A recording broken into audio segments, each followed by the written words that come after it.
Hello ছাত্রছাত্রীরা, আজকে এই ভিডিওর মাধ্যমে আমি ক্লাস 7-এর যে সোশ্যাল সায়েন্স বা সমাজবিজ্ঞান আছে সেটার চ্যাপ্টার 2 যেটা আছে 2 নাম্বার চ্যাপ্টার সেটি সম্বন্ধে আলোচনা করব। তো ভিডিওটা শেষ অবধি দেখার অনুরোধ থাকলো। যদি শেষ অবধি দেখেন তাহলে কি দেখতে পাবেন এগুলো নিয়ে এখানে দেওয়া আছে। এই চ্যাপ্টারটা যদি দেখো তাহলে পৃথিবীর অভ্যন্তরীণ ভাগ এবং বিভিন্ন স্তর সম্বন্ধে তোমরা জানবে। পৃথিবীর অভ্যন্তরীণ বা ভিতরের ভাগের বিভিন্ন স্তরের বৈশিষ্ট্য, কোন জায়গায় কোন জিনিসটা আছে, কোন জায়গায় কী পাওয়া যায়, এগুলো সম্বন্ধে জানবে। পৃথিবীতে থাকা বিভিন্ন ধরনের শিলা, খনিজ এবং মাটি সম্পর্কে বুঝতে পারবে এবং শিলা বা পাথর যেটা বলা হয় খনিজ এবং মাটির বৈশিষ্ট্যর বিষয়ে জেনে জীবজগতের জন্য এসবের প্রয়োজনীয়তা উপলব্ধি করবে। মানে এই পাথর, খনিজ পদার্থ বা মাটি যেগুলো আছে এগুলার সম্বন্ধে তোমরা যদি যখন জানবে তখন এগুলো আমাদের জীবজগতে কী কাজে লাগে সেগুলো সম্বন্ধে জানতে পারবে। তো চলো ভিডিওটা দেখে নেই। প্রথম প্যারাগ্রাফে দেওয়া আছে, কী দেওয়া আছে দেখে নেই। এখানে দেওয়া আছে যে আমাদের পৃথিবীর সৌরজগতের একটি গ্রহ। আচ্ছা, আমাদের পৃথিবীটি সৌরজগতের একটি গ্রহ, মানে পৃথিবীটি হচ্ছে আমাদের যে সৌরজগৎ সেটির একটা গ্রহ। সৌরজগতের টোটাল গ্রহ আছে 8টি, সেটার মধ্যে আমাদের পৃথিবীটা 3 নম্বর না। পৃথিবীর উৎপত্তি কিভাবে হলো সে কথা জানতে তোমাদের কি ইচ্ছা হয় না? আচ্ছা, পৃথিবী কিভাবে সৃষ্টি হলো সেটা কি তোমরা জানতে ইচ্ছে হয় না সেটা বলছে। আসলে পৃথিবীর উৎপত্তি এক রহস্যময় বিষয়। এটা রহস্যে ঘেরা যে পৃথিবীর উৎপত্তিটা কীভাবে হয়েছে। ভূগোল বিজ্ঞানীরা পৃথিবীর উৎপত্তি সম্বন্ধে বিভিন্ন ধরনের অধ্যয়ন করে বলেছেন যে আজ থেকে প্রায় 450 কোটি বছর পূর্বে পৃথিবীর সৃষ্টি হয়েছে। মানে আজ থেকে প্রায় বলতে গেলে 450 কোটি বছর পূর্বে বলা হয় যে পৃথিবীটার সৃষ্টি হয়েছে। এখানে প্রায় আছে, মানে 450 কোটি বছর পূর্বে যে সৃষ্টি হয়েছেই এটা না, মানে প্রায় বলেছে। মানে হতে পারে যে 450 কোটি বছর আগে আমাদের পৃথিবীটা সৃষ্টি হয়েছে। সৃষ্টির সময়ে পৃথিবী একটি জ্বলন্ত গ্যাসীয় অগ্নিপিণ্ড ছিল। মানে সৃষ্টির সময় আমাদের পৃথিবীটা একটি কী ছিল? আমাদের পৃথিবীটা অগ্নিপিণ্ড, মানে আগুনের একটি শিখা। আগুন যেভাবে বর্তমানে আমাদের ওই সূর্যতে দেখতে পাই সেভাবে আগুনের ছিল, এটা বলেছে। আচ্ছা, এরপরে দেখে নেই।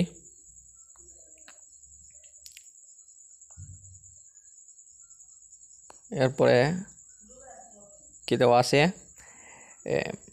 আচ্ছা, কালক্রমে এই অগ্নিপিণ্ড তাপ বিকিরণ করে ঠান্ডা হতে আরম্ভ করে। আর এটা কি করেছে, মানে সময়ের সাথে সাথে এটি বলেছে যে এটি ঠান্ডা হয় এবং পরে বর্তমানের কঠিন অবস্থায় উপনীত হয়। আর এখনকে যে কঠিন অবস্থা মানে শক্ত অবস্থা যেটা আছে সেটায় উপনীত হয়েছে। পৃথিবীর উপরিভাগে বর্তমানে কঠিন অবস্থায় থাকলেও অভ্যন্তরীণ এখনও উত্তপ্ত গলিত অবস্থাতেই আছে। আমরা যদিও পৃথিবীর উপরিভাগ বা লেয়ার যেটা আছে বর্তমানে আমরা বসতি স্থাপন করে আসি, সেটা যদিও বলেছে যে কঠিন বা শক্ত, কিন্তু পৃথিবীর ভিতরের যে অংশটা সেটি এখনও গলিত অবস্থায়, মানে আগুন লেগে বা গলিত অবস্থায় যেভাবে জল তরল অবস্থায় সেভাবে গলিত অবস্থায় আছে। আচ্ছা, পৃথিবীর উপরিভাগ থেকে যত ভেতরের দিকে যাওয়া যায় তত এর উষ্ণতা বাড়তে থাকে। আর আমরা পৃথিবীকে যদি একটি গর্ত করে ভিতরে ঢোকার চেষ্টা করি তাহলে ভিতরে যত যাব তত গরম বেশি পাব। মানে যে ভিতরের যে আমরা যখন একটি ডিম সিদ্ধ করি, ডিম সিদ্ধ করার পর যেভাবে ডিমের ভিতরে যে কুম আছে বা লাল যে রঙের যেটা থাকে, সেই রকম পৃথিবীর ভিতরে একটি অভ্যন্তরীণ ভাগ আছে। আর এই জায়গাটা এখনও তরল রয়েছে। ভূবিজ্ঞানীরা অনুমান করেছেন যে পৃথিবীর কেন্দ্রভাগের উত্তাপ 6000 ডিগ্রি সেলসিয়াসের চেয়েও বেশি। মানে ভূবিজ্ঞানী যারা আছেন মানে যারা এই আমাদের এই মাটি সম্বন্ধে ধারণা রাখেন বা মাটি সম্বন্ধে গবেষণা করেন, তারার অনুমান মতে যে পৃথিবীর যে অভ্যন্তরীণ ভাগ আছে, ভিতরের যে অংশটা আছে, সেটাতে উত্তাপ বা গরম 6000 ডিগ্রি সেলসিয়াস চেয়েও বেশি। তোমার নিশ্চয়ই 100 ডিগ্রি সেলসিয়াস উষ্ণতার জলের অবস্থায় কথা চিন্তা করেছো, অন্যদিকে 6000 ডিগ্রি সেলসিয়াস উষ্ণতা থাকা পৃথিবীর অভ্যন্তর ভাগের অবস্থা কেমন হবে তা ভেবে দেখো তো। আচ্ছা, আমরা জানি যে 100 ডিগ্রি সেলসিয়াস যখন গরম হয় কোনো জল, তাহলে এটা উত্তপ্ত হয়ে মানে এই বাষ্পীভূত হয়ে উপরে উঠে যায়। তাহলে এই 100 ডিগ্রি সেলসিয়াসে অত গরম হলে মানে 6000 ডিগ্রি সেলসিয়াসে কত গরম হবে সেটা তোমরা অনুমান করতে। অবশ্যই উত্তাপ এত বেশি হওয়া সত্ত্বেও পৃথিবীর উপরিভাগ থেকে সৃষ্ট প্রচণ্ড চাপের ফলে কেন্দ্রের উত্তপ্ত অর্ধগলিত পদার্থগুলি বাইরে বেরিয়ে আসতে পারে না। আর যদিও এত উত্তাপ ভিতরে আসে, কিন্তু তারপরও আমাদের যে উপরের যে বাইরের আবরণ আছে, সেটা থেকে যে একটি কেন্দ্রের উপর একটি চাপ প্রয়োগ আছে, চাপ দিয়ে ধাপিত অবস্থায় আছে এগুলো। হ্যাঁ, আচ্ছা, অর্ধগলিত পদার্থগুলি বাইরে বেশি, আর অর্ধগলিত গলা যেগুলো এই আগুন লেগে গলা অবস্থায় ভিতরে আসে, সেগুলো উপরে বাড়িয়ে আসে না। কিন্তু পৃথিবীর উপরিভাগে কোনো ফাটল বা সুড়ঙ্গ পেলেই এ ধরনের উত্তপ্ত বা গলিত পদার্থ বাইরে বেরিয়ে আসে, আর তাদেরকে আমরা কি বলি? উদ্গীরণ বলি। আর যখন আমরা দেখি যে কোনো জায়গায় পৃথিবীর ভিতরের অংশ থেকে আগ্নেয়গিরি বা আগুনের যে জ্বলন্ত জিনিসগুলা উপরে বাইরে পৃথিবীর ভিতর থেকে উপরিভাগে চলে আসে, তাহলে আমরা এগুলোকে কি বলি? উদ্গীরণ বলি। আচ্ছা, এরপরে আমরা দেখি কি দেওয়া আছে, ক্রিয়াকলাপ দেওয়া আছে। আমরা পৃথিবীর অভ্যন্তরভাগে কেন প্রবেশ করতে পারি না, দলগতভাবে আলোচনা করো। আমরা পৃথিবীর ভিতরে কেন আমরা যেতে পারি না বা যাইনি, এই সম্বন্ধে তোমরা নিজে আলোচনা করতে এখানে বলা হয়েছে। আচ্ছা, এরপরে দেখি এরপরে যে প্যারাগ্রাফ আছে এটা দেখি। পৃথিবীর অভ্যন্তরভাগের গঠন প্রণালী এক নয়। পৃথিবীপৃষ্ঠ থেকে কেন্দ্র পর্যন্ত স্তরে স্তরে কঠিন, অর্ধগলিত ও গলিত ইত্যাদি পদার্থগুলি পাওয়া যায়।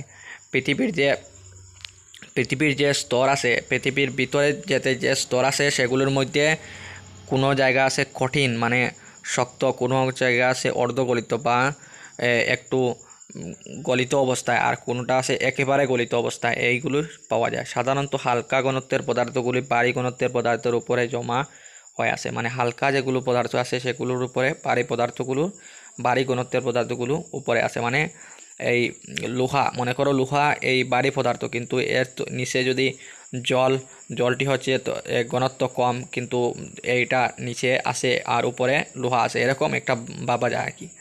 তাই পৃথিবীপৃষ্ঠ থেকে পৃথিবীর কেন্দ্র পর্যন্ত হালকা থেকে ভারী পদার্থগুলো স্তর হিসাবে পাওয়া যায়। পৃথিবীপৃষ্ঠ থেকে যদি আমরা নিচে যাই, তাহলে দেখতে পারবো যে উপরে যেগুলো আছে এগুলো বেশি কঠিন, আর নিচে যেগুলো আছে সেগুলো হালকা থেকে ভারী স্তর হিসেবে। এখন তোমরা একটি পেঁয়াজের কথা চিন্তা করো। এখন তোমরা একটি পেঁয়াজ নিয়ে ভাবতেও পারো, এটা বলেছে। আচ্ছা, পেঁয়াজের খোসাগুলি যেভাবে একটি স্তরের পিছনে আরেকটি স্তর পেঁয়াজটিকে গঠন করে, ঠিক সেইভাবে পৃথিবীর উপরিভাগ থেকে কেন্দ্রভাগ পর্যন্ত কয়েকটি স্তরে বিভক্ত। আর পেঁয়াজ যেভাবে আমরা একটি স্তর থেকে আরেকটি স্তর মানে লেয়ার যদি লেয়ারটা বের করতে পারি, তাহলে পেঁয়াজের বিভিন্ন লেয়ার আছে, সেটা আমরা একটি করে যদি বের করি, তাহলে আমরা দেখব যে সেইভাবে আমরা পৃথিবীর কতটি লেয়ার আছে। পৃথিবী পৃষ্ঠ থেকে কেন্দ্র পর্যন্ত থাকা পদার্থের বিভিন্নতা ও সেসব গুণের উপর ভিত্তি করে পৃথিবীর পৃষ্ঠ ও অভ্যন্তরীণ ভাগ পর্যন্ত তিনটি ভাগে ভাগ করা আছে। এই তিনটি স্তর যথাক্রমে ভূত্বক মানে ক্রাস্ট, এর বাদে গুরুমণ্ডল মানে হচ্ছে মেন্টেল, এবং কেন্দ্রমণ্ডল মানে হচ্ছে কোর। এর কথা হচ্ছে ভূপৃষ্ঠ মানে আমাদের যে পৃথিবী আছে, পৃথিবীর থেকে পৃথিবীর অভ্যন্তরীণ যে ভাগ আছে সেই ভাগ পর্যন্ত আমাদের তিনটি স্তরে আমরা পৃথিবীটাকে ভাগ করে নিয়েছি। প্রথমটি হচ্ছে ক্রাস্ট বা ভূত্বক, দ্বিতীয়টি হচ্ছে গুরুমণ্ডল বা মেন্টাল এবং তৃতীয়টি হচ্ছে কোর। হ্যাঁ, এখানে দেওয়াও আছে, দেখে নেবে তোমরা। এই দেখো উপরে দেওয়া আছে, এখানে দেওয়া আছে যে এই সার্কেল যেটা আছে, এই পৃথিবী যেটা আছে, পৃথিবীটাতে দেওয়া আছে, এখানে পুরোপুরি সুন্দর করে দেওয়া আছে। দেখবে প্রথমটা হচ্ছে ভূত্বক। হ্যাঁ, এটা ভূত্বক, এটা হচ্ছে গুরুমণ্ডল। হ্যাঁ, এই লাল লেয়ারটা, ব্ল্যাক লেয়ার যেটা আছে, এটা হচ্ছে ভূত্বক, যেখানে আমরা বসবাস করি। হ্যাঁ, বসবাস করি এর উপরে গুরুমণ্ডলের ভিতরে, যেটাকে গুরুমণ্ডল বা মেন্টাল বলা হয়। এবং ভিতরের যে দুইটি পার্ট আছে, বহিঃকেন্দ্রমণ্ডল এবং কেন্দ্রমণ্ডল, দুইটা কেন্দ্রমণ্ডল, মানে এটাকে কোর বলা হয়। এই ভিতরে এই অংশটাকে কোর বলা হয়। হ্যাঁ, ভিতরের কোর। আচ্ছা, এরপরে পাশের চিত্র 2.1 নিয়ে ভালোভাবে চিন্তা করলে পৃথিবীর 3টি স্তরের বিষয়ে সাম্যক ধারণা পাবে। এখন পাশের চিত্রটি অন্য আরেকটি উদাহরণ আলোচনা করলে ভালো করে বুঝতে পারবে। তোমরা নিশ্চয়ই নারিকেল দেখেছো। হ্যাঁ, এখন আমরা আরেকটি উদাহরণ যদি দেখি তাহলে দেখব যে আরেকটা উদাহরণ আছে, যেটি হচ্ছে নারিকেল। নারিকেলের উপরে খোসাটি সরিয়ে সেটিকে দুটি ভাগ করলে 3টি স্তর পাবে। উপরের খোসা, অর্থাৎ কঠিন স্তর, ভিতরে সাদা শ্বাসকোমল স্তর এবং একেবারে ভিতরে নারিকেলের জল তরল স্তর। নারিকেলটা যদি আমরা ভেঙে রাখি তাহলে আমরা 3টি স্তর পাবো বলেছে। প্রথমটি হচ্ছে 3টি স্তর আছে নারিকেলে, যেগুলি হচ্ছে, প্রথমটি হচ্ছে কি, প্রথম স্তর যেটি আছে সেটি হচ্ছে এই ব্ল্যাক কালারের, কালো কালারের যেটি হয়, এটি খুবই কঠিন থাকে। এরপরে যে লেয়ারটা হচ্ছে, এগুলি হচ্ছে নারিকেল মানে সাদা। এরপরে যে লেয়ারটা হচ্ছে, এটি হচ্ছে তরল বা জল, নারিকেলের জল, এটি আমরা দেখতে পাই। হ্যাঁ, আচ্ছা, ঠিক সেইভাবে পৃথিবীর উপরিভাগ থেকে কেন্দ্রভাগ পর্যন্ত 3টি স্তর যথাক্রমে গুরুত্বক বা মেন্টাল, কেন্দ্রমণ্ডল, গুরুমণ্ডল, মেন্টাল আর কেন্দ্রমণ্ডল বা কোর আমরা পাই। হ্যাঁ, এখন আমরা এই স্তর 3টির বিষয়ে বিশদভাবে আলোচনা করব। আর এখানে দেওয়া আছে যে গুরুমণ্ডল বা প্রথমে ক্রাস্ট সম্বন্ধে, এরপরে মেন্টাল সম্বন্ধে, এরপরে কোর সম্বন্ধে পুরোপুরিভাবে এখানে বর্ণিত আছে। এখানে আমরা দেখতে পারবো, চলো দেখে নেই। যেখানে আগে দেখে নেই, জেনে রেখে এসব পৃথিবীর মোট আয়তনের 1% ভূত্বক, 84% গুরুমণ্ডল এবং 15% কেন্দ্রমণ্ডল দ্বারা আবৃত। এই জায়গাটি তোমরা ভালোভাবে পড়বে। হ্যাঁ, এখানে কী দেওয়া আছে, পৃথিবীর মোট যে আয়তন আছে, মানে পৃথিবী যদি এক কেজি হয় তাহলে এর মধ্যে যে পার্সেন্টেজ, 1% হচ্ছে ভূত্বক, 84% গুরুমণ্ডল এবং 15% কেন্দ্রমণ্ডল দ্বারা আবৃত। আচ্ছা, এরপরে দেখি ভূত্বক সম্বন্ধে কী দেওয়া আছে। এখানে ভূত্বক দেওয়া আছে, পৃথিবীর উপরিভাগে কঠিন আবরণটিকে ভূত্বক বলা হয়। মানে পৃথিবীর উপরিভাগে যে কঠিন আবরণ আছে সেটিকেই আমরা সাধারণত ভূত্বক বলে থাকি। হ্যাঁ, ভূত্বক বলে। প্রথমে তরল এবং গ্যাসীয় পদার্থগুলি শীতল হয়ে সংকুচিত হওয়ার ফলে ভূত্বক অসমান হয়েছে বলে ধারণা করা হয়েছে। আর তরল আর গ্যাসীয় পদার্থগুলি শীতল বা ঠান্ডা হয়ে যাওয়ার ফলে এই ভূত্বকটি অসমান, মানে একটি আরেকটির সঙ্গে মিল নেই, একটি উঁচু একটি নিচু এরকম দেখা যায় বলেছে। পাহাড়, পর্বত, মালভূমি, সমভূমি, সাগর, মহাসাগর ইত্যাদি অবয়বগুলো ভূত্বকে অবস্থিত। আর ভূত্বকে কী কী পাওয়া যায়? পাহাড়, পর্বত, মালভূমি, সমভূমি। পাহাড় পর্বতে পাওয়া যায়, মালভূমি এবং সমভূমি এগুলো আমরা কোথায় পাই? ভূত্বকে পাই। ভূত্বকের গভীরতা অন্য দুটি স্তর থেকে কম, মানে ভূত্বক যে গভীরতা, মানে থিকনেস যেটা আছে সেটা অন্য যেগুলো আছে ভূত্বক ছাড়া, কেন্দ্রমণ্ডল বা গুরুমণ্ডল, এগুলো থেকে খুবই কম। এটি গড়ে প্রায় 20 কিলোমিটার পুরো। মানে একটি পুস্তক তুমি হাতে নিয়ে দেখো যে পুস্তকটি কতটুকু এই থিকনেস আছে। এরকম যে উপরের যে ভূত্বক আছে, ভূত্বকটা 20 কিলোমিটার পর্যন্ত বিস্তৃত। মানে 20 কিলোমিটার যদি আমরা গর্ত করে নেই তাহলে এরপরে আমরা কি পাবো? গুরুমণ্ডল পেয়ে যাব। অবশ্য মহাদেশীয় অংশে ভূত্বকের গভীরতা 16 কিলোমিটার থেকে 20 কিলোমিটার এবং মহাসাগরে এটি মাত্র 5 কিলোমিটার থেকে 10 কিলোমিটার। মানে আমরা যদি আমাদের মাটি থেকে মানে মহাসাগর না গিয়ে যদি আমরা মাটি থেকে যদি আমরা দেখি তাহলে এটি হচ্ছে 20 কিলোমিটার। আর যদি মহাসাগর কোনো সাগর বা মহাসাগরের তলদেশ থেকে গিয়ে দেখি তাহলে এটি হচ্ছে মাত্র 5 কিলোমিটার। এর জন্য বিভিন্ন যে ওই কার্যকলাপ বা বিভিন্ন সময় পেট্রোলিয়াম এগুলো বের করতে আমরা এই মাটির উপর থেকে খুঁড়ে নিচে না গিয়ে আমরা কি করি, ওই মহাসাগরে গিয়ে মহাসাগরে মাত্র 5 কিলোমিটার এই খোদাই করলে আমরা এই পুরোপুরি এই পেট্রোলিয়ামগুলো পেয়ে যাই। এর জন্য এখানে খরচ কম হয় এই জন্য। হ্যাঁ, এটা। এরপরে ভৌতক স্তরটি সাধারণত গ্রানাইট জাতীয় শিলায় গঠিত। আর ভৌতক যে স্তরটা আছে সেটি কি জাতীয় শিলামা পাথর গ্রানাইট দিয়ে গঠিত। এটা দিয়ে গ্রানাইট যেটা এটি দিয়ে গঠিত। আচ্ছা, ভৌতকের সমুদ্রের নিচের অংশটি মূলত বেল্ট জাতীয় শিলায় গঠিত।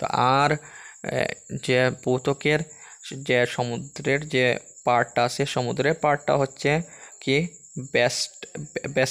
বেসেল্ট জাতীয় শিলায় গঠিত। আচ্ছা, ভৌতকের শিলাগুলোতে সাধারণত সিলিকন এবং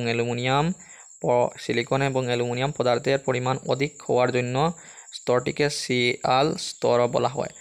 আর আমাদের যে পৃথিবীর উপরিভাগ বা ভৌতক যেটা আছে সেটিতে সিলিকন এবং অ্যালুমিনিয়াম এই দুটি যে পদার্থ এই দুটি সব থেকে বেশি পাওয়া যায়। এর জন্য আমাদের উপরের স্তরটিকে ভৌতকের উপরের স্তর যেটা আছে ভৌতক, আর এই স্তরটাকে সিআল নামে এই শব্দে জানা যায়। SI অর্থ হচ্ছে সিলিকন আর AL হচ্ছে অ্যালুমিনিয়াম।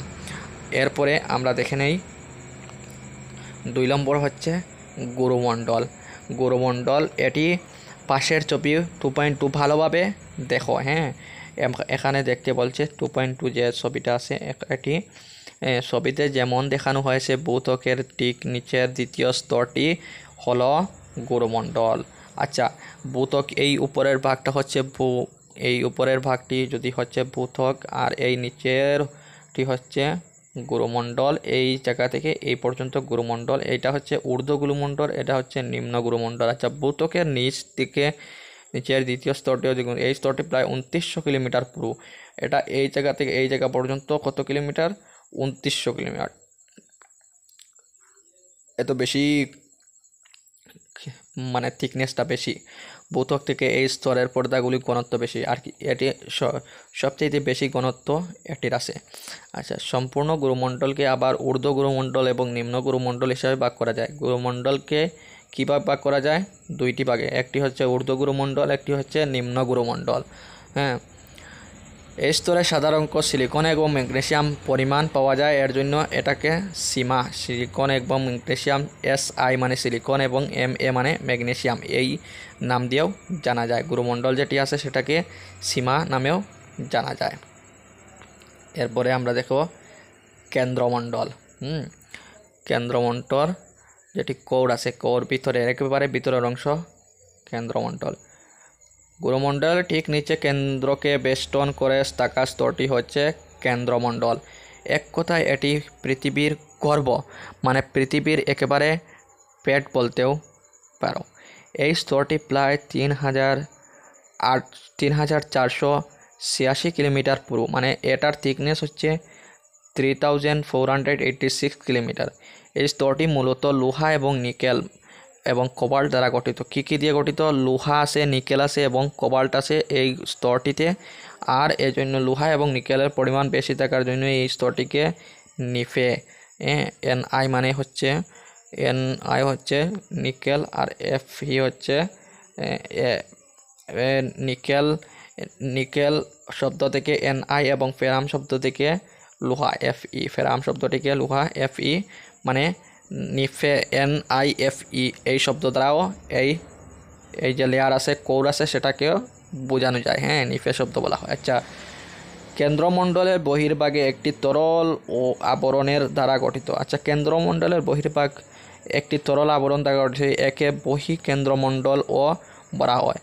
আর কেন্দ্রমণ্ডল যেটি আছে সেটা যদি আমরা দেখি তাহলে দেখব কেন্দ্রমণ্ডলের বাইরের আবরণ আরেকটি আবরণ দিয়ে ঢাকা আছে, সেটাকে আমরা বহির্কেন্দ্রমণ্ডল হিসাবেও জানি। আচ্ছা, এই স্তরটি প্রায় 2250 কিলোমিটার পুরু, আর এই যে স্তর আছে সেই স্তরটা হচ্ছে 2250 কিলোমিটার থিকনেস, মানে এটার ঘনত্ব। হ্যাঁ, এই বহিঃকেন্দ্রমণ্ডলগুলির নিচে পৃথিবীর কেন্দ্রকে বেষ্টন করে থাকা স্তরটি অন্তঃকেন্দ্রমণ্ডল। এই স্তরটি প্রায় 1228 কিলোমিটার পুরু। এখানে এখানে তোমরা দেখতে যে এই দেখো বহিঃকেন্দ্রমণ্ডল এবং অন্তঃকেন্দ্রমণ্ডল এখানে এই ছবিটাতে দিয়ে দিয়েছে এরা, যে এই দেখো বহিঃকেন্দ্রমণ্ডল এখানে আছে আর এখানে হচ্ছে অন্তঃকেন্দ্রমণ্ডল, মানে দুইটি আলাদা আলাদা হিসাবে দেওয়া আছে, কিন্তু দুইটারে একের সাথে বলা হয় কি, একের সাথে কেন্দ্রমণ্ডল হিসাবে বলা হয়। বহিঃকেন্দ্রমণ্ডল এবং অন্তঃকেন্দ্রমণ্ডল হিসাবে দুইটাই একসাথেই বলা হয়, কিন্তু দুইটা আবার ভাগ করা হয়েছে। হ্যাঁ, আচ্ছা, এটাকে কি নামে জানা যায়? নিফে, মানে নিকেল, এবং ফেরাম। মানে ফেরাম হচ্ছে লোহা। হ্যাঁ, আচ্ছা, এরপরে আমরা দেখি এরপরে কি দেওয়া আছে। এখানে দেওয়া আছে, আমরা ইতিমধ্যে পেয়েছি যে পৃথিবীর উপরিভাগে কঠিন আবরণ ও খোলসটিকে ভূত্বক বলে। এই খোলস বা আবরণ সমান হয় না। এই ত্বক বিভিন্ন ধরনের শিলার দ্বারা গঠিত। শিলা ছাড়াও ভূত্বকে বালি, মাটি, কাদা ইত্যাদি পাওয়া যায়। এখন আমরা ভূত্বকে পাওয়া এ ধরনের শিলা, খনিজ এবং মাটি সম্বন্ধে আলোচনা করবো। আচ্ছা, আমরা এখন দেখবো যে ভূত্বক যেটা আছে, ভূত্বক মানে হচ্ছে পৃথিবীর উপরিভাগে যে খোসা বা যে আবরণটা আছে এটাকে ভূত্বক বলা হয়। আর ভূত্বকে কী কী পাওয়া যায়? শিলা পাওয়া যায়, এরপরে খনিজ পাওয়া যায়, এরপরে মাটি পাওয়া যায়। এর সম্বন্ধে আলোচনা করা হবে এখানে। তো এখানে প্রথমেই দেখে নিচ্ছি শিলা সম্বন্ধে। হ্যাঁ, এই শিলা সম্বন্ধে, শিলা হচ্ছে পাথর। পৃথিবীর খোলস বা আবরণ একটি প্রধান উপাদান হলো শিলা, আর পৃথিবীর উপরিভাগে সবথেকে বেশি প্রধান উপাদান হচ্ছে শিলা বা পাথর। শিলার দ্বারা গঠিত হওয়ার জন্য এই স্তরটি শিলামণ্ডলও বলা হয়, আর এর জন্যই এই আবরণটাকে আমরা শিলামণ্ডল হিসাবেও জানি। সাধারণত আমরা যে পৃথিবীতে বসবাস করি তার উপরিভাগে অপেক্ষিক কঠিন পদার্থগুলি শিলা বলা হয়। মানে আমরা যে পৃথিবীতে আছি সেই পৃথিবীটাতে মানে মাটি যেটা আছে সেটা তো একটি উর্বর, মানে এটিতে আমরা হাত দিয়ে টুকরো টুকরো করতে পারবো, কিন্তু শিলা যেটা আছে সেটিকে আমরা টুকরো টুকরো করতে পারি না শুধু হাত দিয়ে।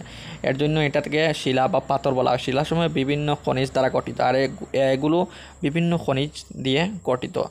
কোনো কোনো শিলায় কয়েক ধরনের খনিজ থাকে এবং আরও অন্য কিছু শিলায় এক ধরনের বা দুই ধরনের খনিজ থাকে। একটি শিলায় কোনো শিলায় একটি বা দুটি খনিজ দিয়ে, কোনো শিলা বেশি খনিজ দিয়ে বানানো হয়।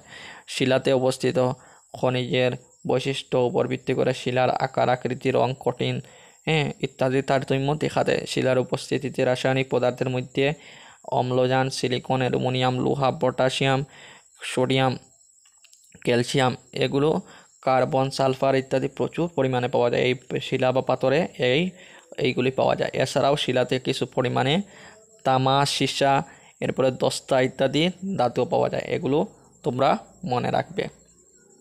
আচ্ছা, এরপরে দেখে নেই শিলাগুলি সাধারণত ভিন্ন ভিন্নভাবে উৎপত্তি হয়। উৎপত্তি অনুযায়ী শিলাকে তিনটি ভাগে ভাগ করা যায়। এই তিন প্রকার হলো আগ্নেয় শিলা, পাললিক শিলা এবং রূপান্তরিত শিলা। প্রথমটি হচ্ছে আগ্নেয় শিলা। প্রথমটি হচ্ছে আগ্নেয় শিলা, আর দ্বিতীয়টি হচ্ছে পাললিক শিলা, আর তৃতীয়টি হচ্ছে রূপান্তরিক শিলা। এখন আমরা দেখে নেব আগ্নেয় শিলার আরেক দুইটি ভাগ, অন্তর্বেদী এবং বহির্বেদী। এই দুইটি ভাগ আছে শিলার। শিলাকে তিনটি ভাগে ভাগ করা হয়েছে, আগ্নেয় শিলা, পাললিক শিলা এবং রূপান্তরিত শিলা। আগ্নেয় শিলাকে দুইটি ভাগে ভাগ করা হয়েছে, যেটি হচ্ছে অন্তর্বেদী শিলা এবং বহির্বেদী শিলা। আচ্ছা, এখন দেখো আগ্নেয় শিলা সেটি কি। এখানে দেওয়া আছে আগ্নেয় শিলা। পৃথিবীর অন্তর্ভাগে থাকা গলিত উত্তপ্ত পদার্থগুলোকে ম্যাগমা বলা হয়। পৃথিবীর অন্তর্ভাগে বা ভিতরে যে উত্তপ্ত পদার্থ যেগুলো আছে এগুলোকে আমরা ম্যাগমা বলি। এই ম্যাগমা ভূপৃষ্ঠে বেরিয়ে আসতে না পেরে কালক্রমে তাপ বিকিরণ করে শীতল হয়ে শিলাতে পরিণত হয়। আর এই ম্যাগমাগুলা পৃথিবীতে বাইরে না আসার কারণে নিচে ঠান্ডা হয়ে কি হয়, একটা শিলা বা পাথরে পরিণত হয়। এই ধরনের শিলাকে আমরা কি বলি? অন্তর্বেদী আগ্নেয় শিলা বলা হয়। অন্যদিকে কখনো কিছু প্রাকৃতিক কারণে পৃথিবীর খোলস বা আবরণ ফাটলের সৃষ্টির কারণে এই ফাটল দিয়ে ম্যাগমা বের হয়ে লাভা হিসাবে ভূপৃষ্ঠে জমা হয়ে যায়। এগুলো বায়ুর সংস্পর্শে আসার পর তাপ বিকিরণ করে কঠিন হয়ে যে শিলা তৈরি সৃষ্টি করে তাকে বহির্বেদী আগ্নেয় শিলা বলা হয়। আর যেগুলো আমাদের পৃথিবীতে বের হয়ে আসে, হ্যাঁ, যে ম্যাগমাগুলো পৃথিবীতে বের হয়ে আসে এবং বের হয়ে আসার পর এই আমাদের বাতাসের কারণে এই ঠান্ডা হয়ে যায়, আর এখানে একটি কি সে শিলার মানে পাথরের সৃষ্টি হয়। এটিকে আমরা কি বলি? এই শিলাগুলোকে আমরা বহির্বেদী আগ্নেয় শিলা হিসাবেও বলি। হ্যাঁ, বহির্বেদী আগ্নেয় শিলা। এই দেখো উপরে উঠে এসেছে যেগুলো বহির্বেদী আগ্নেয় শিলা। হ্যাঁ, আচ্ছা, এরপরে দেখে নেব পৃথিবীতে প্রথমে আগ্নেয় শিলার সৃষ্টি হওয়ার জন্য এই শিলাকে প্রাথমিক শিলাও বলা হয়। আর এটি প্রথমে আগ্নেয় শিলার সৃষ্টি হওয়ার জন্য আর এই শিলাকে প্রাথমিক শিলা মানে প্রাথমিক শিলা হচ্ছে এই বহির্বেদী আগ্নেয় শিলা। এই শিলা সাধারণত সোনা, রূপা, সীসা, দস্তা, হ্যাঁ, ইত্যাদি মূল্যবান ধাতু পাওয়া যায়। এই শিলা যেটা আছে সেই বহির্বেদী আগ্নেয় শিলা, এটাতে বিভিন্ন প্রকারের মূল্যবান ধাতু পাওয়া যায়, যেরকম সোনা, রূপা, সীসা, দস্তা এগুলো, কারণ এটা পৃথিবীর অভ্যন্তরীণ থেকে বের হয়ে আসছে। আর ভিতরে আমরা জানি যে বিভিন্ন সোনা, রূপা এগুলো আছে, এগুলো নিয়ে উপরে উঠে আসে। হ্যাঁ, বেসাল্ট, গ্রানাইট, গ্যাব্রো, বেলথিক ইত্যাদি আগ্নেয় শিলার উদাহরণ। আর এগুলো হচ্ছে আগ্নেয় শিলার উদাহরণ। আমাদের উত্তর পূর্ব ভারতের খাসি, জয়ন্তিয়া, নীলাচল পাহাড় থাকা শিলাখণ্ড আগ্নেয় শিলার উদাহরণ। আর আমাদের উত্তর পূর্ব ভারতের বা এই আমাদের যে এই উত্তর পূর্ব ভারত বলতে আমাদের যে 7টি যে স্টেট আছে, যেগুলো এগুলোর মধ্যে আমাদের আসাম পড়ে, এগুলোর মধ্যে যে ওই মেঘালয় পড়ে। এই মেঘালয়ে এই খাসি, জয়ন্তিয়া, নীলাচল পাহাড়টা তো গুয়াহাটিতে পড়ে। এখানে এই শিলাখণ্ডগুলো হচ্ছে আগ্নেয় শিলা, মানে এগুলো প্রায় কয়েক বছর পূর্বে, কোটি বছর হবে এই পূর্বে এগুলো এই পৃথিবীর ভিতর থেকে আগ্নেয়গিরি বের হয়ে এই পাহাড়গুলো তৈরি হয়েছে। আচ্ছা, এরপরে দেখব পাললিক শিলা। পাললিক শিলা কি? পৃথিবীর উপরিভাগে থাকা আগ্নেয় শিলা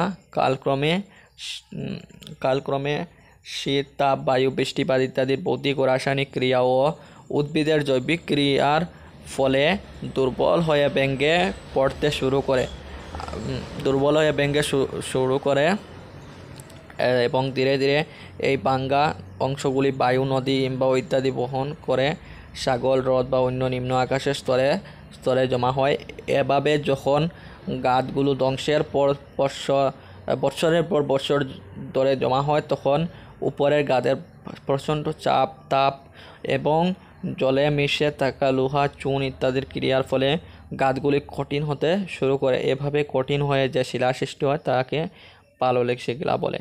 মানে আমরা যে আগ্নেয় শিলা আছে, এগুলো যখন পৃথিবীতে শীত দেয়, তাপ বা বায়ু বা বৃষ্টিপাতের ফলে এগুলো টুকরো টুকরো হয়ে কি হয়, ভৌতিক বা রাসায়নিক যে কর্মকাণ্ড হয় মানবসৃষ্ট বা এই পৃথিবীর যে পরিবেশের যে কার্যক্রম, সেটার ফলে এগুলো কি হয়, সাগরে, মহাসাগরে এখানে গিয়ে পড়ে। আর এখানে পড়ার কারণে এটাতে যে উপর থেকে একটি চাপ প্রয়োগ হয়, সেই চাপের ফলে এগুলো কি হয়, একটি কঠিন হয়ে যায়, এগুলো বেশি কঠিন হয়ে যায়। আর এগুলো কঠিন হয়ে কি শিলা সৃষ্টি হয়? পাললিক শিলা। এভাবে কঠিন হয়ে যে শিলা সৃষ্টি হয় তাকে পাললিক শিলা বলে। আচ্ছা, তদুপরি স্তরে স্তরে এই শিলা গঠন হওয়ার জন্য একে স্তরীভূত শিলাও বলা হয়। মানে এই শিলাটা প্রথমে আগ্নেয়গিরি যে বের হয়েই বনে গেছে এরকম না, মানে এই আগ্নেয়গিরিটা প্রথমে বের হয়েছে, এরপরে এটাকে মেঘ বা কোনো বৃষ্টি বা কোনো বাহ্যিক ক্রিয়া যেমন কি বায়ু, তাপ এগুলো দিয়ে কয়েকশো কোটি বছর পর এগুলো আবার কি হয়, আবার অন্য একটি শিলায় রূপান্তরিত হয়ে যায়। এর জন্য এটাকে কি বলা হয়? স্তরীভূত শিলা। মানে স্তরে স্তরে এগুলো বনে, মানে স্তরে স্তরে এগুলো তৈরি হয়েছে, এই কথাটাই। কয়লা, চুনাপাথর, কংগ্লোমেরেট ইত্যাদি পাললিক শিলার উদাহরণ। এগুলো হচ্ছে কয়লা, চুনাপাথর, এগুলো কি হচ্ছে পাললিক শিলার উদাহরণ। আমাদের উত্তরে হিমালয় পর্বতে থাকা শিলাখণ্ডের বেশিরভাগ শিলাই পাললিক শিলা। আর আমাদের যে এই হিমালয় পর্বত যেটা আছে সেটাতে বেশিরভাগ শিলা যেগুলো আছে সেগুলি হচ্ছে পাললিক শিলা। আচ্ছা, এখন দেখে নেব রূপান্তরিত শিলা। আগ্নেয় এবং পাললিক শিলা যদি অনেক দিন ধরে অধিক চাপ এবং তাপের প্রভাবে থাকে তাহলে তার ভৌতিক ও রাসায়নিক পরিবর্তন হয়ে এক নতুন শিলা সৃষ্টি হয়। এ ধরনের শিলাকে রূপান্তরিত শিলা বলা হয়। আগ্নেয় শিলা বা পাললিক শিলা যেগুলো আছে সেগুলো যদি বেশি দিন ধরে চাপে থাকে বা তাপ মানে আগুনের প্রভাবে থাকে তাহলে একটি ভৌতিক এবং রাসায়নিক পরিবর্তন হয়ে যায় তার মধ্যে, এবং এই শিলাগুলোকে আমরা কি বলি, এই শিলাগুলিকে একটি নতুন নামে দিয়ে আমরা জানি সেটা হচ্ছে রূপান্তরিত শিলা। এটি হচ্ছে রূপান্তরিত শিলা বলে আমরা জানি। আচ্ছা, এরপরে দেখি নিচের তালিকাটি আগ্নেয় ও পাললিক শিলা থেকে চাপ এবং তাপের ফলে কি কি রূপান্তরিত শিলা সৃষ্টি হয়েছে তা দেখানো হয়েছে। এখানে এখানে তোমরা দেখবে আগ্নেয় শিলা মাইকা রূপান্তরিত শিলা হয়ে কী হয়েছে, সৃষ্ট হয়েছে। গ্রানাইট রূপান্তরিত হয়ে নিস হয়েছে। পাললিক শিলা বা চুনাপাথর কী হয়েছে, রূপান্তরিত হয়েছে মার্বেল হয়েছে। বালি পাথর যেটা হচ্ছে এটা রূপান্তরিত শিলা হয়েছে কার্পারচাইট, এর বাদে কাদা পাথর বা সেই যেটা এটা হচ্ছে স্ল্যাট। এরপরে আমরা কি দেখব, এরপরে আমরা খনিজ দেখে নেব। খনিজটা কি, এবং খনিজ পৃথিবীর খোলস বা আবরণে অন্য একটি উপাদান হলো খনিজ, মানে পৃথিবীর খোলস বা আবরণে পাওয়া অন্য একটি খুবই বড় একটি উপাদান হচ্ছে খনিজ। তো আমরা কি দেখলাম, খনিজ পৃথিবীর খোলস বা আবরণটির অন্য একটি উপাদান হচ্ছে খনিজ, যেটি বেশিরভাগ ক্ষেত্রে পৃথিবীর উপরিভাগে পাওয়া যায়। পৃথিবীতে প্রকৃতপক্ষে সৃষ্টি হওয়া বা অজৈবিক পদার্থগুলি হচ্ছে খনিজ, মানে পৃথিবীতে এগুলো প্রকৃতপক্ষে প্রাকৃতিকভাবে সৃষ্টি হয়েছে, যেগুলো কোনো চাপ বা কোনো এই কোনো ওই জল বা মেঘ প্রাকৃতিকভাবে এগুলো সৃষ্টি হয়েছে, এগুলো অন্য কোনো কার্যক্রমের ফলে সৃষ্টি হয়েছে এরকম না। খনিজ সাধারণত কঠিন পদার্থ, খনিজগুলো হচ্ছে কঠিন মানে শক্ত। ভূত্বকের সম্পূর্ণ খোলস বা আবরণটিতে খনিজ পাওয়া যায়, আর সম্পূর্ণ ভূত্বক বা আমাদের যে পৃথিবীর উপরিভাগে খনিজ পাওয়া যায়। প্রত্যেক খনিজের কয়েকটি নির্দিষ্ট ধর্ম আছে, আর প্রত্যেকটি খনিজের একটি নিজস্ব ধর্ম আছে। আচ্ছা, বর্ণরেখার রূপ, স্বচ্ছতা এগুলো খনিজের মূল ধর্ম। এগুলোর মধ্যে সবচেয়ে ধর্মগুলি হচ্ছে বর্ণরেখার রূপ, স্বচ্ছতা, এগুলো হচ্ছে খনিজের মূল ধর্ম। খনিজসমূহের দুই ভাগে ভাগ করা হয়েছে, এগুলো হচ্ছে শিলা গঠনকারী খনিজ এবং অন্যটি হচ্ছে আকার গঠনকারী খনিজ। এখানে দেওয়া আছে যে শিলা গঠনকারী খনিজ শিলা গঠনে সাহায্য করে, যে খনিজগুলো শিলা গঠনে সাহায্য করে সেগুলি হচ্ছে শিলা বা পাথর গঠনে সাহায্য করে, সেগুলি হচ্ছে কোয়ার্টজ, সিলিকেট, কার্বনেট, অক্সাইড এবং ফেলসপার। এগুলো শিলা বা পাথর গঠনে সাহায্য করে। অন্যদিকে পৃথিবীতে এমন কিছু খনিজ আছে যেগুলি আকরিক খনিজ হিসাবে ব্যবহার করা হয়। আকরিক খনিজ থেকে ধাতু উৎপাদন করার জন্য একে ধাতব খনিজ বলে। আর আকরিক খনিজ বা ধাতব খনিজ যেগুলো আছে সেগুলো থেকে কি উৎপাদন করা হয়, ধাতু, মানে এগুলোকে কিছু তাপ দিলে বা কিছু তাপ দিয়ে বা কোনো কিছু করে এগুলো থেকে আমরা ধাতু উৎপাদন করতে পারি, যেমন গ্যালেনা, আর্পিমেন্ট, মেলাকাইট ইত্যাদি। ধাতব খনিজ, এই ধাতব খনিজগুলো দুইটা ভাগে ভাগ করা হয়েছে। খনিজগুলো আবার ধাতব এবং অধাতব দুইটি শ্রেণীতে ভাগ করা হয়েছে। এই দেখো ধাতব খনিজ, আর এটি হচ্ছে অধাতব খনিজ। ধাতব খনিজগুলি হচ্ছে সোনা, রূপা, তামা, প্ল্যাটিনিয়াম, সীসা, পারদ, টিন, দস্তা ইত্যাদি। আর অধাতব খনিজ যেগুলো অম্ল, গন্ধক, পটাশ, জিপসাম, হীরা এবং গ্রাফাইট। তাহলে তোমরা দেখতে পারলে যে ধাতব খনিজ, অধাতব খনিজ এবং খনিজ সম্বন্ধে একটি ছোট ডেফিনিশন, এটি আশা করি তোমরা বুঝতে পারবে। তো এখন দেখে নেই মাটি। ভূত্বকে যে আরও বেশি পরিমাণে পাওয়া যায় এটি হচ্ছে মাটি, যেটি মাটি আমরা সবাই জানি। আচ্ছা, এখানে দেখে নেই ভূত্বকের অন্য একটি উপাদান হলো মাটি। ভূত্বকের অন্য একটি প্রধান উপাদান কি, সেটি হচ্ছে মাটি। পৃথিবীর খোলস বা আবরণে একেবারে উপরের কোমল স্তর, যেখানে আমরা ঘর বাড়ি তৈরি করে চাষাবাদ করে যাতায়াতের ব্যবস্থা করি, যেখানে গভীর অরণ্য গাছপালা থাকে সেই অংশকে আমরা মাটি বলি। আমরা যে জায়গায় বসবাস করি বা চাষাবাদ চাষবাস করি বা যাতায়াতের জন্য রাস্তাঘাট তৈরি করি, এই জায়গাটা হচ্ছে মাটি। হ্যাঁ, সাধারণত শিলা থেকে মাটির উৎপত্তি হয়। আর এই মাটিগুলো উৎপত্তি কীভাবে হয়? শিলা থেকে, মানে পাথর থেকে মাটিগুলো উৎপত্তি হয়। মাটি গঠনে জলবায়ুর প্রভাব অপরিহার্য। শিলাগুলি সময়ের সাথে সাথে শীত, তাপ, বায়ু, বৃষ্টিপাত ইত্যাদি প্রাকৃতিক ফলের চূর্ণ বিচূর্ণ হয়। আর আমাদের যে মাটিগুলো আছে সেগুলোর আসলে কী ছিল? এগুলো ছিল শিলা বা পাথর। কিন্তু যখন ঠান্ডা এবং গরম এবং বাতাস এর বাদে বৃষ্টিপাত এগুলোর জন্য এই পুরো শিলাটি কি হয়? চূর্ণ বিচূর্ণ হয়ে যায়। মানে এগুলোর যা কঠিন পদার্থ সেটি কিছু তরল পদার্থ হয়ে যায়। আচ্ছা, এই অংশগুলো আবার বায়ু, নদী, হিমবাহ ইত্যাদি বহন করে বিভিন্ন স্থানে জমা করে এবং মাটির সৃষ্টি করে। আর এই যে চূর্ণ বিচূর্ণ হয়ে যাওয়ার ফলে এই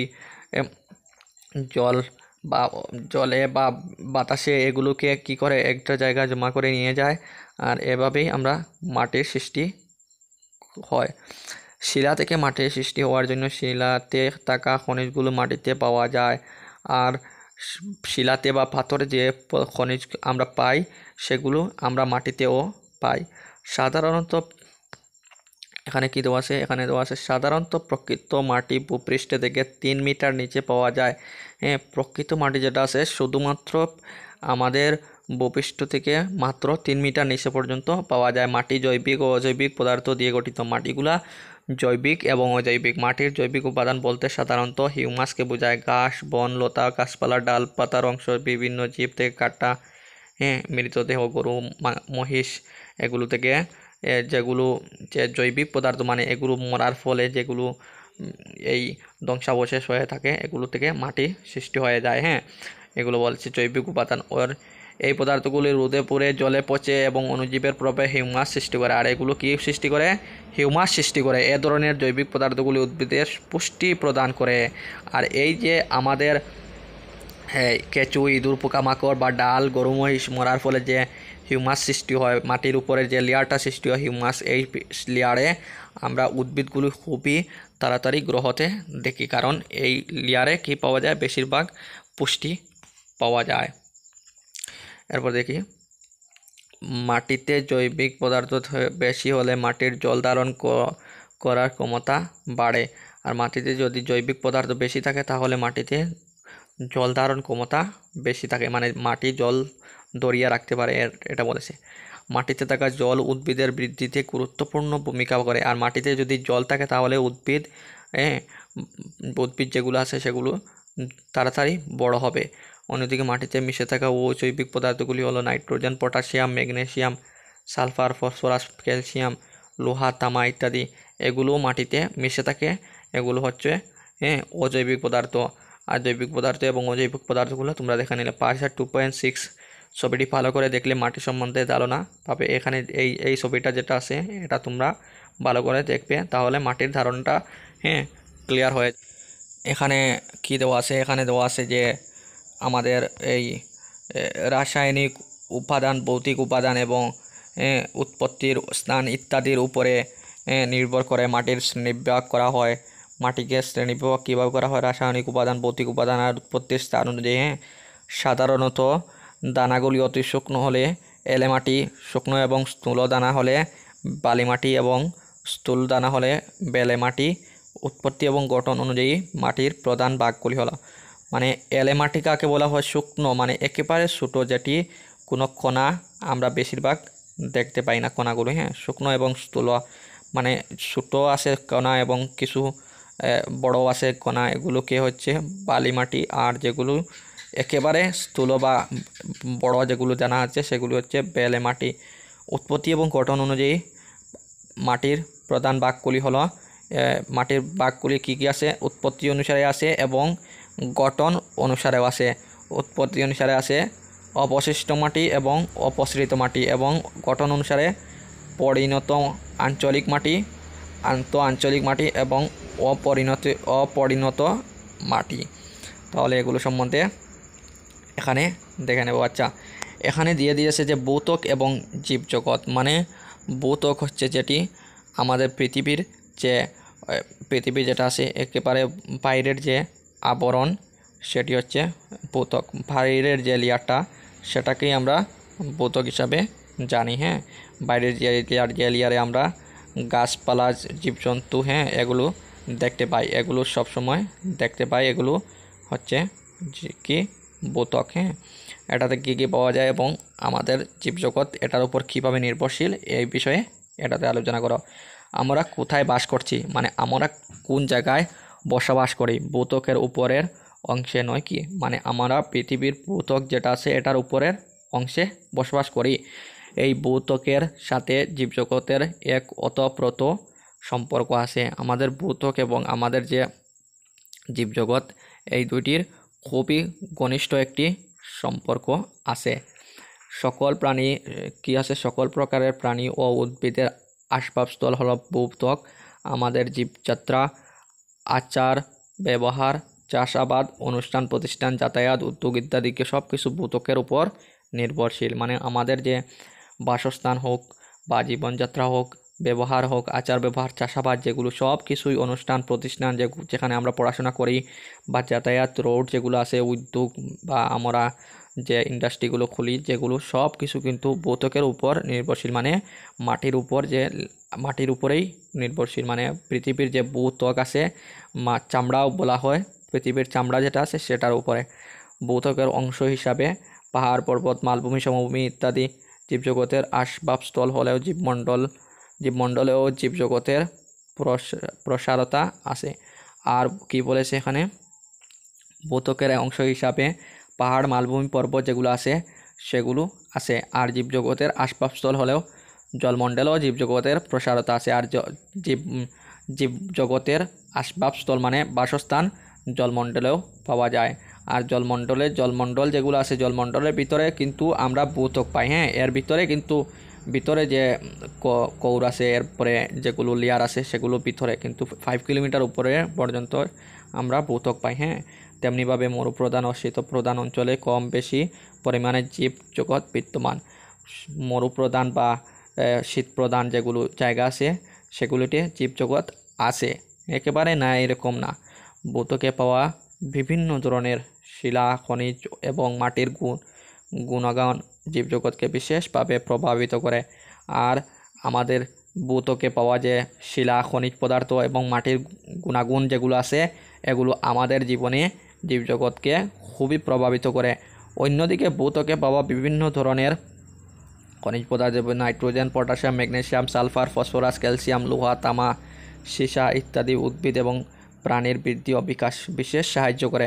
এই যে খনিজ পদার্থগুলো আছে সেগুলো উদ্ভিদ দেহের বা প্রাণী দেহের কী করে বৃদ্ধি বা বিকাশে এগুলো সাহায্য করে। মানে বৃদ্ধি হতে বা বড় হতে এবং বিকাশে মানে কিছু গ্রো করা, এগুলোতে বিশেষভাবে সাহায্য করে। মানুষের জীবন ধারণের জন্য খাদ্যদ্রব্য, নানা ধরনের সামগ্রী, বাসস্থান ইত্যাদি ভূত্বকের মাটির উপর নির্ভরশীল। আমাদের ভূত্বক যদি না থাকতো তাহলে আমরা ভাবতেই পারতাম না যে এই গাছপালা যেগুলো জন্মায় সেগুলো জন্মাতো। এই পাথরের উপরে কোনোদিনও গাছপালা জন্মায় না।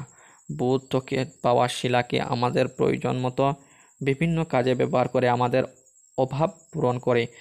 প্রাচীনকালে যখন এই শিলাগুলো পাওয়া যেত সেগুলোকে মানুষ এই জানোয়ার বা হিংস্র কিছু কাটার জন্য বা কিছু শিকার করার জন্য ব্যবহার করতো। হ্যাঁ, শক্তির উৎস কয়লা, খনিজ তেল, প্রাকৃতিক গ্যাস ইত্যাদি বিভিন্ন কাজে ব্যবহার করে আমাদের অভাব পূরণ করি। আচ্ছা, শক্তির উৎস কয়লা, খনিজ তেল, প্রাকৃতিক গ্যাস ইত্যাদি স্তরীভূত শিলার মধ্য দিয়েই আমরা সংগ্রহ করি। সোনা, রূপা, তামা, দস্তা ইত্যাদি আমরা আগ্নেয় এবং রূপান্তরিত শিলা থেকে পাই। তদুপরি গ্রানাইট, বেলসেট, বালিপাথর, স্লেট, মার্বেল ইত্যাদি শিলাগুলো আমরা বাড়িঘর সহ রাস্তাঘাট নির্মাণ কার্যে বহুলভাবে ব্যবহার করে। কৃত্রিম সার, সিমেন্ট, চুন ইত্যাদি প্রস্তুত করতে চুনাপাথর ব্যবহার করা হয়। বাড়ি তৈরি ব্যবহারে ইট সাধারণত কাদা বা এঁটেল মাটি থেকে তৈরি হয়। এখানে কি বলা হয়েছে যে কৃত্রিম সার, সিমেন্ট, চুন ইত্যাদি যেগুলো আমরা তৈরি করি এগুলো চুনাপাথর এগুলো কিভাবে তৈরি করি, এগুলো আমরা আসলে পৃথিবীর উপরিভাগে যে ভূত্বক যেটা আছে সেটাতে পাওয়া খনিজ পদার্থ যেগুলো আছে বা পাথরের খনিজ পদার্থ যেগুলো আছে সেগুলো থেকে ইউজ করি। আর বাড়ি তৈরিতে ইট যেগুলো ইউজ করি সেগুলো হচ্ছে এঁটেল মাটি বা কাদা মাটি, সেগুলো থেকে আমরা ইউজ করি। সেগুলো থেকে বানাই আর কি। দ্রুত গতিতে বৃদ্ধি পাওয়া জনসংখ্যা ভূত্বকের সাথে সাথে মাটির বিভিন্ন প্রকারের ক্ষতি সাধন করে আসছে। আর আমাদের যে পৃথিবীতে জনসংখ্যা যে বৃদ্ধি হচ্ছে তার ফলে আমাদের ভূত্বকের অনেক ক্ষতি হচ্ছে, সেটা বলা হচ্ছে এখানে। ভূমিস্খলন, সূর্যের তাপ, বায়ু, বৃষ্টিপাত এবং মানুষের বিভিন্ন কার্য ভূত্বকে থাকা শিলা, খনিজ এবং মাটির বিভিন্ন প্রকারের ক্ষতি সাধন করে আসছে। মানে ভূমিস্খলন হওয়া বা সূর্যের তাপ, বায়ু, বৃষ্টিপাত যেগুলো আছে এগুলো আর মানুষের বিভিন্ন কার্যের ফলে আমাদের ভূত্বক যেটা আছে সেটা খনিজ এবং মাটির বিভিন্ন প্রকারের ক্ষতি করছে। দ্রুত ঔদ্যোগিকরণ, যানবাহনের বর্ধিত সংখ্যা, কৃষিকার্যে ব্যবহৃত বিভিন্ন সার, কীটনাশক দ্রব্য, নগরের আবর্জনা ইত্যাদির জন্য পৃথিবীর উপরিভাগে প্রদূষণ ক্রমান্বয়ে বেড়ে গেছে।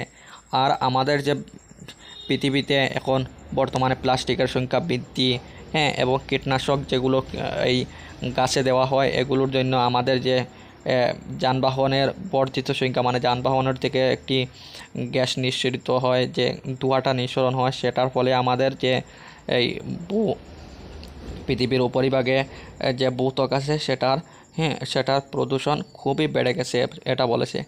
তাই মাটির ক্ষয় কার্য রোধ করা এবং প্রদূষণ মুক্ত করে রাখা মানবজাতির জন্য একটি অতি প্রয়োজনীয়। আর এর জন্যই আমাদের মাটির ক্ষয় কার্য, মাটি যেভাবে ক্ষয় না হয়, আমরা গাছপালা কেটে পুরোপুরি একটি পাহাড় বা টিলা পুরোপুরি সমান করে দেয়। এর জন্য যে বৃষ্টির ফলে কি হয়, এই মাটিগুলো ধুয়ে ধুয়ে চলে যায়। এর জন্য আমরা মানব সৃষ্ট যে কার্যক্রম এগুলো দেই। এর জন্য আমাদের মানুষের খুবই ভবিষ্যতে একটি কষ্ট হবে। আর এগুলো আমরা এগুলো প্রদূষণ না করা, এটি হচ্ছে আমাদের জন্য খুবই প্রয়োজনীয়। এই প্রদূষণ সমূহ মাটিতে একবার প্রবেশ করলে এটি একটি চক্রের সাইকেল অঙ্গ হয়ে পড়ে এবং উদ্ভিদ, মানুষ এবং অন্যান্য জীবজন্তু প্রচুর ক্ষতি সাধন করে। আর এটা যদি একবার এই সাইকেলটা একবার চলে আসে তাহলে সবের ক্ষেত্রে, আমাদের ক্ষেত্রে, উদ্ভিদ, মানুষ এবং অন্যান্য জীবজন্তু সবের ক্ষেত্রে কিন্তু আমরার ক্ষতি হবে। মাটির ক্ষয়কার্য রোধ করার জন্য গাছপালা, ঘাস ইত্যাদি বেশি করে লাগাতে হবে।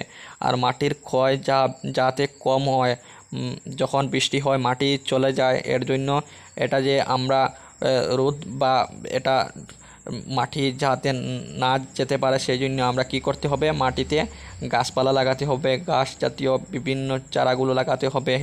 কৃষিকার্যে রাসায়নিক সারের পরিবর্তে জৈবিক সার প্রয়োগ করতে হবে। রাসায়নিক সার যেগুলো আছে এগুলোর পরিবর্তে আমরা জৈবিক সার, যেমন পচা কোনো কিছু যেগুলো পচন সার হিসাবে ব্যবহার করা হয়, এই গোবর হোক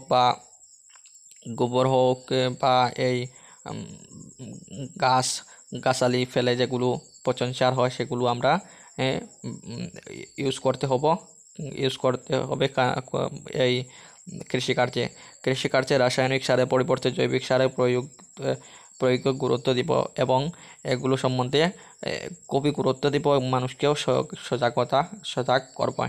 যে এগুলো দিলে যেগুলো আছে কৃষিকার্যে রাসায়নিক সার দিলে কি হয় এবং জৈবিক সার দিলে কি হয় এগুলোর সম্বন্ধে গুরুত্ব সহকারে আর কি দেখব। মাটির উর্বরতা রক্ষা করার জন্য মাটিতে বিভিন্ন সময় বিভিন্ন ধরনের চাষ করা দরকার। আর মাটির যে উর্বরতা আছে সেটি যদি আমরা রক্ষা করতে চাই তাহলে মাটিতে বিভিন্ন সময় বিভিন্ন চাষ করা দরকার। যেমন এক সময়ে ধান ফসল করলাম, তারপর এখানে আবার ধান না লাগিয়ে এখানে অন্য কিছু ক্ষেত করা ভালো। এ ধরনের পদক্ষেপ ভূত্বককে প্রদূষণ মুক্ত করে তোলে এবং জীবজগতের জন্য বসবাসকারী উপযোগী করে তোলে। আচ্ছা, আর এরকম পদক্ষেপ যদি আমরা নেই তাহলে আমাদের জীবজগৎ এই ভূত্বকে বসবাসের জন্য উপযোগী আরও হয়ে উঠবে। আচ্ছা, এখানে কয়েকটি মনে রাখার বিষয় দিয়ে দিয়েছে, এগুলো তোমরা অবশ্যই মনে রাখবে, যেগুলো খুবই গুরুত্বপূর্ণ। ভূগোল বিজ্ঞানীরা অনুমান করেন যে পৃথিবীর জন্ম প্রায় 4500 কোটি বছর পূর্বে। প্রায় কত বছর পূর্বে পৃথিবীর জন্ম? 4500 কোটি বছর পূর্বে। পৃথিবীর প্রথমে জ্বলন্ত গ্যাসীয় অগ্নিপিণ্ড ছিল। প্রথমে কী ছিল? অগ্নিপিণ্ড ছিল, তারপরে বিকিরণ করে শীতল হয়ে বর্তমানে আকৃতি নিয়েছে। এগুলো সায়েন্টিস্টরা ধারণা। হ্যাঁ, পৃথিবী পৃষ্ঠ থেকে কেন্দ্র পর্যন্ত স্তরে স্তরে কয়টি ভাগে ভাগ করা আছে? এটি হচ্ছে 3টি ভাগে। কঠিন, অর্ধগলিত এবং গলিত পদার্থ পাওয়া যায়। পৃথিবী পৃষ্ঠ থেকে অভ্যন্তরে পর্যন্ত 3টি স্তর হলো ভূত্বক, গুরুমণ্ডল এবং কেন্দ্রমণ্ডল। ভূত্বকের গড় প্রায় 20 কিলোমিটার। হ্যাঁ, ভূত্বকের গড় প্রায় 20 কিলোমিটার, গুরুমণ্ডলের প্রায় হচ্ছে 2900 কিলোমিটার এবং কেন্দ্রমণ্ডল বা কোর হচ্ছে 3466 কিলোমিটার। হ্যাঁ, পৃথিবীর উপরিভাগের আপেক্ষিকভাবে কঠিন পদার্থ শিলা বলে। পৃথিবীর উপরিভাগে যেগুলো কঠিন পদার্থ আছে, হ্যাঁ, বা যেগুলো সহজে ভাঙা যায় না, সেগুলো হচ্ছে কঠিন। এগুলোকে আমরা শিলা বা পাথর বলি। হ্যাঁ, শীত, তাপ, বায়ু, বৃষ্টিপাত ইত্যাদি প্রাকৃতিক কারকের প্রভাবে শিলার চূর্ণ বিচূর্ণ অংশ বিভিন্ন স্থানে জমা হয়ে কোমল অংশের সৃষ্টি হয়, তাকেই আমরা মাটি বলি। আমরা যে মাটি, যেখানে আমরা এখন বর্তমানে ঘর বাড়ি বানিয়ে আসি, বা যেখানে গাছপালা অরণ্য এগুলো আছে, সেগুলো হচ্ছে এই একটি শিলা বা ওই পাথরের চূর্ণ বিচূর্ণ অংশ। হ্যাঁ, পৃথিবীর খোলস বা আবরণের প্রকৃতভাবে সৃষ্টি হওয়া অজৈবিক কঠিন পদার্থই হলো শিলা। আর পৃথিবীর আবরণ যেটা আছে সেটাতে প্রাকৃতিকভাবে বা মানবসৃষ্ট না হয়ে প্রাকৃতিকভাবে সৃষ্ট যেগুলো অজৈবিক কঠিন পদার্থ আছে, হ্যাঁ, জৈবিক না, অজৈবিক যেগুলো আছে সেগুলোই হচ্ছে শিলা বা পাথর। হ্যাঁ, শিলা থেকে মাটির উৎপত্তি হলে শিলা এবং মাটির মধ্যে পার্থক্য আছে। শিলা এবং মাটির মধ্যে অনেক পার্থক্য আছে। মাটি জৈবিক এবং অজৈবিক পদার্থ দিয়ে গঠিত। মাটি কী দিয়ে গঠিত? জৈবিক এবং অজৈবিক পদার্থ দিয়ে গঠিত। তাহলে এখান থেকে আমরা এইগুলো শিখলাম। আশা করছি ভিডিওটা তোমাদের ভালো লাগবে। যদি ভিডিওটি ভালো লেগে থাকে তাহলে ভিডিওটিতে একটি লাইক দিতে ভুলবে না। আর আমার চ্যানেলে যদি নতুন হয়ে থাকো তাহলে চ্যানেলটি সাবস্ক্রাইব করে রাখবে। আর তোমার যদি বন্ধুবান্ধব কেউ এরকম ক্লাস 7-এ পড়ে থাকেন, হ্যাঁ, তাহলে এই ভিডিওটা তাদের সাথে শেয়ার করবে, যাতে ওদেরও এই পড়া একটু লাভ হয়। তো ধন্যবাদ ভিডিওটা পুরোপুরি দেখার জন্য।